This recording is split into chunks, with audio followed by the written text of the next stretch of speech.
राज्यातील आशा सेविकांचा 20 मे रोजी संप। आशा सेविकांच्या संपाला देशातील 10 केंद्रीय कामगार संघटनांचा पाठिंबा। संपामुळे आरोग्याशी संबंधित कामांवर परिणाम होण्याची शक्यता। भिवंडी तालुक्यातील 121 ग्रामपंचायत सरपंच पदाचे आरक्षण सोडत संपन्न। उपविभागीय अधिकारी अमित सानप आणि तहसीलदार अभिजित खोलेंच्या उपस्थितीमध्ये आरक्षण सोडत संपन्न। जळगावच्या धरणगावमधील निंभोरे दहीदुला गावामधील ग्रामस्थांचं जिल्हा परिषदेमध्ये ठिय्या आंदोलन। ग्रामसेवकाच्या मनमानी कारभारामुळे 100 पेक्षा जास्त ग्रामस्थ घरकुलापासून वंचित। भाजपच्या अमरावती ग्रामीण जिल्हाध्यक्षपदी रविराज देशमुख तर महानगर प्रमुखपदी डॉक्टर नितीन धांडे यांची निवड। स्थानिक स्वराज्य संस्थांच्या निवडणुकीच्या पार्श्वभूमीवर भाजपमध्ये मोठे फेरबदल। अमरावतीचे सुपुत्र भूषण गवई उद्या सरन्यायाधीश म्हणून शपथ घेणार। येत्या काळामध्ये बॅलेट पेपरवर निवडणुका व्हाव्यात। शपथ घेण्यापूर्वी भूषण गवई यांच्या आईनं इच्छा व्यक्त केली। शिर्डीच्या साईबाबा संस्थानमध्ये तिरुपतीच्या बालाजीच्या धर्तीवर नवीन डोनेशन पॉलिसी। 10,000पेक्षा जास्त डोनेशन देणाऱ्या भाविकांना व्हीआयपी आरतीचा लाभ मिळणार। यापूर्वी 25,000पेक्षा जास्त देणगी देणाऱ्यांना व्हीआयपी आरतीचा लाभ होता। नाशिकच्या मनमाडमध्ये प्रलंबित मागण्यांसाठी महावितरणचे वायरमन लाईनमॅन यांचं आंदोलन। विद्युत खांबावर काम करण्यासाठी सुरक्षेच्या दृष्टीने लागणारं साहित्य देण्याची मागणी। नाशिकच्या वडाळा नाका परिसरामध्ये सिटीलिंक बसचा अपघात। बसची 3 गाड्यांना धडक, वाहनाचं मोठं नुकसान। बसवरील नियंत्रण सुटल्यानं अपघात झाल्याची माहिती। राज्याच्या 10वी बोर्डाचा निकाल जाहीर। यंदा 94.10% निकाल।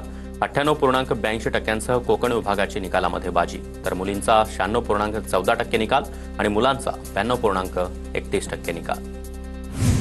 पुण्यामध्ये 10वीचा निकाल जाहीर झाल्यानंतर विद्यार्थ्यांचा जल्लोष। पुण्यातील रावी नामजोशी विद्यार्थिनींनी 100 पैकी 100 गुण प्राप्त केले। रावीचं सर्वत्रच कौतुक। बीडचे खासदार बजरंग सोनवणे यांच्याकडून भारतीय जवानांच्या सीमा भागात अडकलेल्या कुटुंबाला गावी पाठवण्यासाठी मदत। अमृतसरमध्ये काही दिवसांपासून अडकलं होतं कुटुंब। राज्यामध्ये अवकाळी पावसाची दाणादाण। मराठवाड्यातील अनेक भागामध्ये अवकाळी पावसाचा फटका। वीज पडून राज्यामध्ये 4 जणांच्या मृत्यूची नोंद, तर जनावरं देखील दगावल्याची माहिती। जळगावच्या रावेरमध्ये वादळी वारा आणि मुसळधार पावसामुळे केळीचं मोठं नुकसान। आमदार अमोल जावळे यांच्याकडून नुकसानग्रस्त शेतीची पाहणी। धुळ्याच्या साक्री तालुक्यातील जैताणे परिसरामध्ये अवकाळी पाऊस। मुसळधार पावसाच्या हजेरीनं नदी नाले प्रवाहित झाले। अवकाळी पावसामुळे कांद्याचं मात्र मोठं नुकसान। पुणे जिल्ह्यामध्ये विजांच्या कडकडाटासह मुसळधार पाऊस। रस्त्यांवर देखील पाणी साठलं। टोमॅटो आणि कांद्याचं मोठं नुकसान।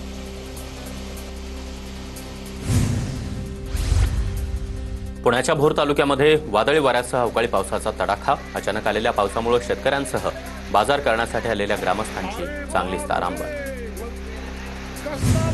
नांदेड जिल्ह्यामध्ये वादळी वाऱ्यासह अवकाळी पाऊस। केळीचं मोठं नुकसान। पंचनामे करून नुकसान भरपाई देण्याची केळी उत्पादक शेतकऱ्यांची मागणी। साताऱ्याच्या नागठाणे परिसरामध्ये जोरदार पाऊस। उकाड्यानं त्रस्त झालेल्या नागरिकांना काहीसा दिलासा। पावसामुळे हवेमध्ये गारवा। बुलढाणा जिल्ह्यामध्ये अनेक ठिकाणी अवकाळी पावसाची हजेरी। अवकाळी पावसामुळे पिकांचं मोठं नुकसान।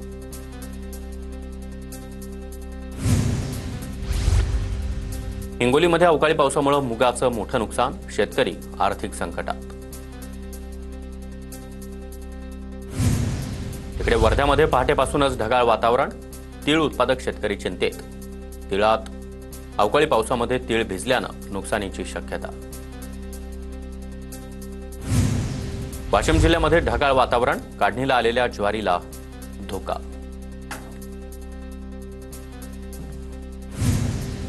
वाशिम जिल्ह्यामध्ये वाढत्या तापमानाचा टोमॅटोला मोठा फटका। तापमान वाढल्यानं टोमॅटोचं पीक करपलं। वाशिमच्या बाजारामध्ये टोमॅटोला प्रति किलो 30 ते 40 रुपयांचा दर।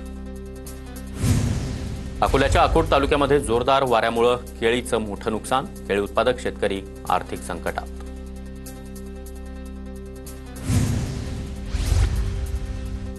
अकोल्यामध्ये सकाळपासून ढगाळ वातावरण। ढगाळ वातावरणामुळे उकाड्यापासून नागरिकांना काहीसा दिलासा।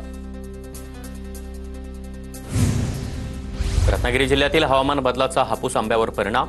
अवकाळी पावसामुळे आंबा उत्पादक शेतकऱ्यांचं मोठं नुकसान। अवकाळी पावसामुळे भाजीपाल्याच्या दरामध्ये वाढ. फरसबी, शेवगा, गवार आणि मटारच्या दरांनी 100 ओलांडली.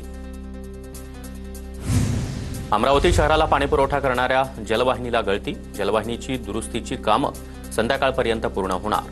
पाणीपुरवठा उद्या पूर्ववत होणार. वाढत्या तापमानामुळे हिंगोली जिल्ह्यातील धरणांच्या पाणी पातळीमध्ये घट. सिद्धेश्वर धरणामध्ये फक्त 9% पाणीसाठा शिल्लक.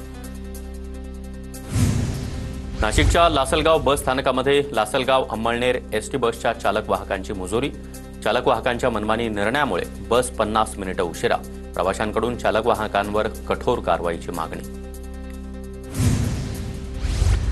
पुण्याच्या चासकमान धरणामधून सोडलेल्या उन्हाळी आवर्तनामुळे धरणामध्ये 10%च पाणीसाठा. डाव्या कालव्यातून 560 क्युसेक पाण्याचा विसर्ग सुरू असल्यानं पाणलोट क्षेत्रामध्ये पाणी टंचाई. कोल्हापूर जिल्ह्यातील आपत्ती व्यवस्थापन यंत्रणा सज्ज. संभाव्य पुराचा धोका लक्षात घेता तयारी पूर्ण. यंदा सरासरीपेक्षा जास्त पाऊस पडण्याचा हवामान खात्याचा अंदाज. पुण्याच्या भोरमध्ये पंचायत समिती आणि तालुका कृषी अधिकारी यांच्यामध्ये संयुक्तपणे खरीप हंगाम नियोजन बैठक. शेतकऱ्यांच्या उत्पन्न वाढीसाठी बैठकीमध्ये चर्चा. सातारा नगरपालिकेच्या सर्व्हेमध्ये शहरातील 300 इमारती धोकादायक. पालिकेकडून संबंधित घरमालकांना नोटीस बजावण्यात आल्या. वर्धा जिल्ह्यामध्ये पक्षी गणनेमध्ये 64 पक्षी प्रजातींची नोंद. ग्लोबल बिग डे पक्षी गणनेच्या निमित्तानं वर्धा जिल्ह्यातील विविध अधिवासामध्ये पक्षी निरीक्षण. बीड पोलिसांकडून गुन्हेगारांवरील कारवाईचा धडाका सुरूच. बीडमध्ये आणखी 4 गुंडांवर एमपीडीए कायद्याअंतर्गत कारवाई. नवी मुंबईच्या सानपाड्यामध्ये घरफोडी करणाऱ्या चोरट्याला पोलिसांकडून अटक. आरोपीकडून 36 लाखांपेक्षा अधिक किमतीचा मुद्देमाल हस्तगत. पोलिसांकडून पुढील तपास सुरू. बसमधून प्रवास करणाऱ्या महिलांचे दागिने चोरणाऱ्या महिलेला अटक. लातूर पोलिसांनी महिलेला अटक केली. महिला आरोपीकडून 5 लाखांचा मुद्देमाल जप्त. परभणीच्या गंगाखेडमध्ये बांधकाम कामगारांना शासकीय योजनेचे साहित्य वाटप. 746 बांधकाम कामगारांना गृहोपयोगी साहित्य संचाचं वाटप.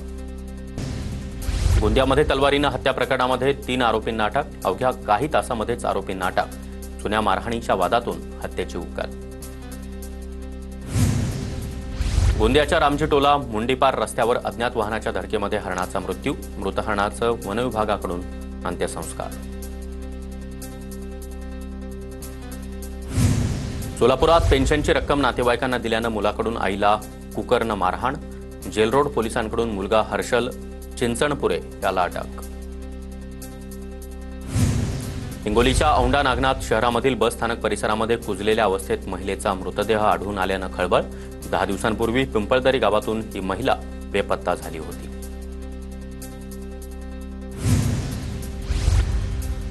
सांगलीच्या मिरजेमध्ये रत्नागिरी नागपूर महामार्गावर 4 चाकी वाहनाची दुचाकीला धडक. अपघातामध्ये दुचाकीस्वार तरुणाचा मृत्यू.